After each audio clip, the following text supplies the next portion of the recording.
Semenya pushes on again, and she's breaking away. 10 metres, drifts to 15, drifting to 20, and the others cannot respond. The winning time is going to be terrific. Semenya is now making up a lot of ground from the back. It's Savinova of Russia who wins. Jepkoskaya is tying up, and here comes Semenya lumbering along to come into second place there. Semenya running for gold now in front of Nian Saba and Bishop and Wambui, but she's left the others in her wake, and Caster Semenya is going to do what most people thought she would do in the 800, and she runs away and wins it brilliantly. There's been a lot written about her, a lot said about her. She stands on the victory dais at the Olympic Games.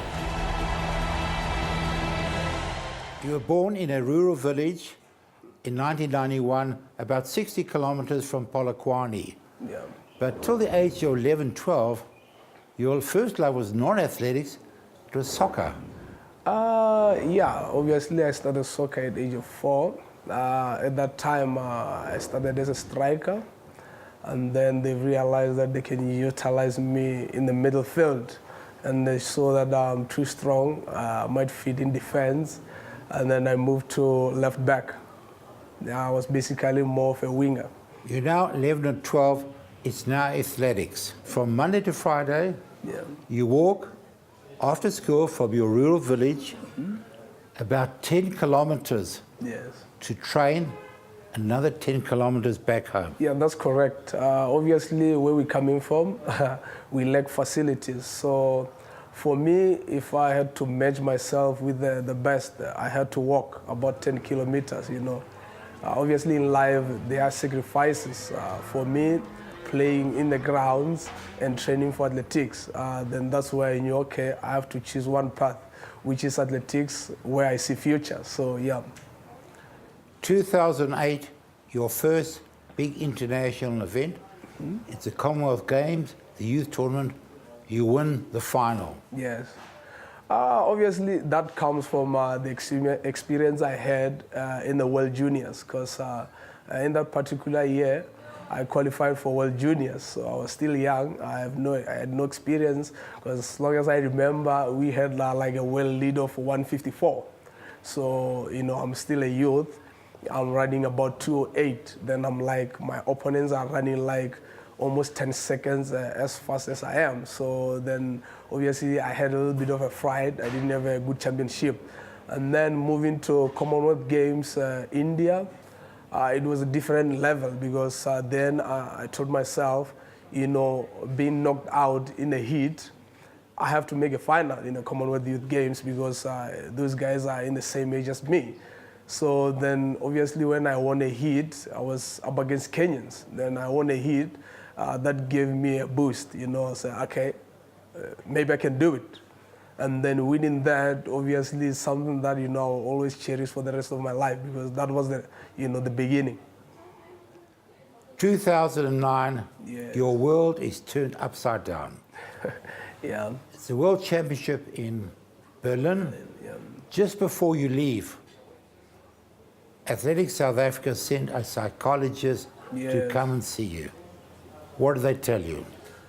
For me, it was a bit confusing, because, you know, the discussions I had with coach, it was more of a doping. So, okay, then I was like, okay, it's fine, but why this lady coming, you know, explaining things that are confusing me that I do not even understand. But then I was still young. I'll just listen. I tell her, look, my friend, you're wasting my time. You know, what I know is that I qualified for World Champs. I have, you know, assignment to accomplish. You know, I have a mission.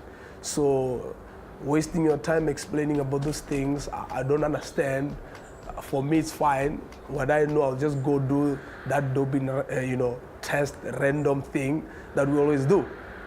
We met the doctor.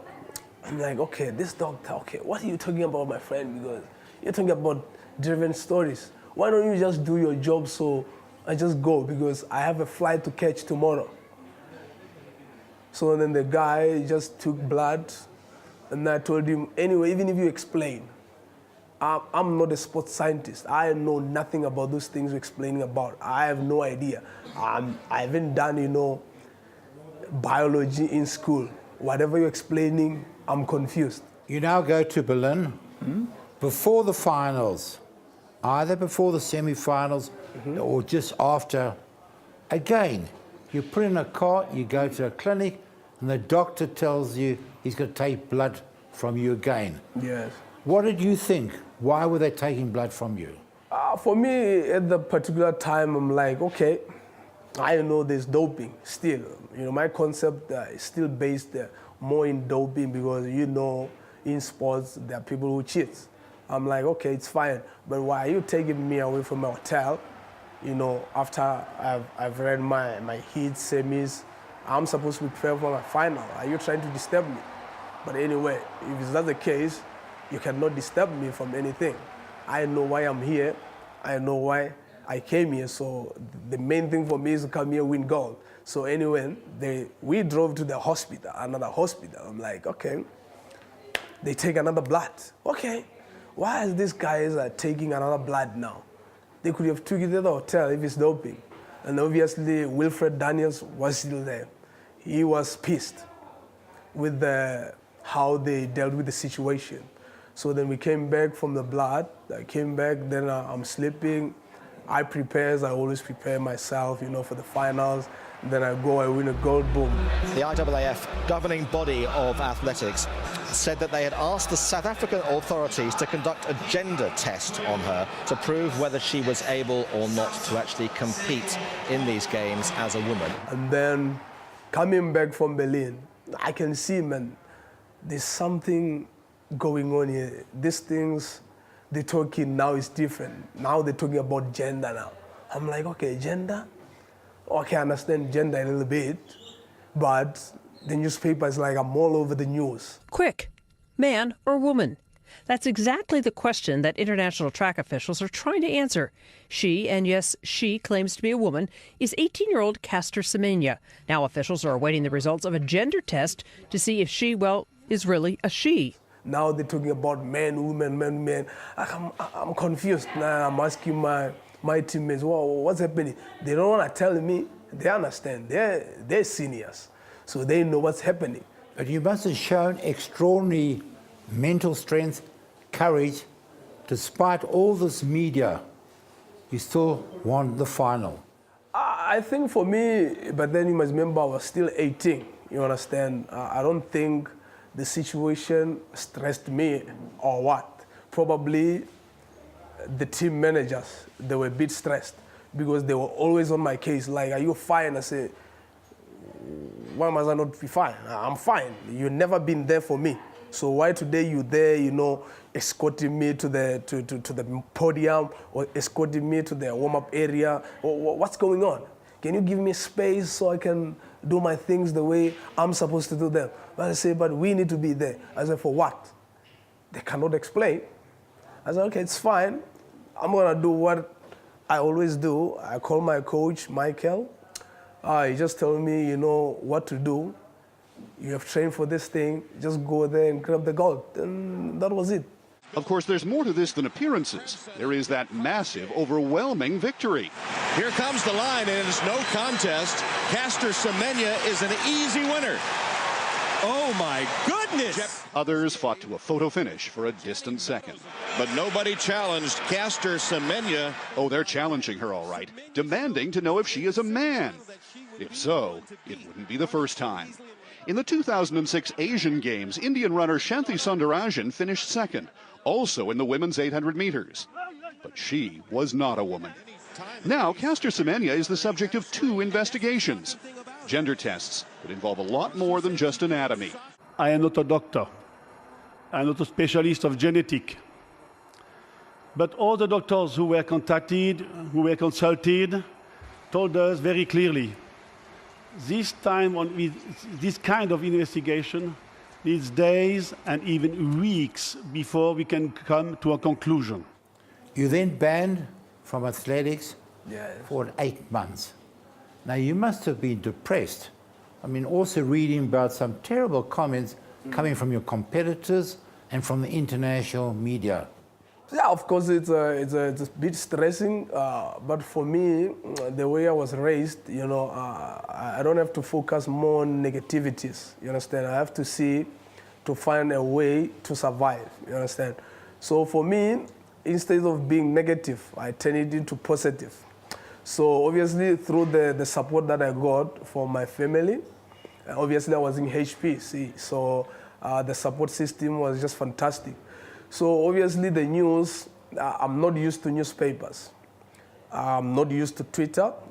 I'm not on Instagram. I don't read newspapers at all. So on TV, obviously I'll see the headlines. Okay, they're talking about me. Well, that means I'm famous. Okay, that's what came in my mind. Until I realized this is it's bigger than I thought. Okay, now I have to start for my trainings. Then the coach tells me, no, take a rest. I said, but I cannot take a rest. I'm a champion. I gotta go out there, prove that I'm a champion. You understand? No, but you're suspended for like till further notice. That was it. Okay, till further notice. What do you mean? No, now he doesn't know how to explain. Now that's when, Toby has to come in, the lawyers, now they have to come in. They try to explain, but I don't see a reason. Why must I stop running if I'm a champion? I'm a reigning champion. There are competitions out there. There's a Diamond League. By then it was Diamond League. I have to go out there and make money. That's what I thought of. When I grew up, I knew that if I win gold, there's money. So I have to go make money. But you suspended. I said, okay, it's fine. Then we sat down. Okay, my parents came over. Then they tried to calm me down, explain the situation. I said, okay, because you're my parents, I'll listen to you. I'll not go to the track. So then that's when Greg North and Benedict, they were coming in and they explained the situation. Look, we still in the talks with the people from IAAF. We need to solve the situation.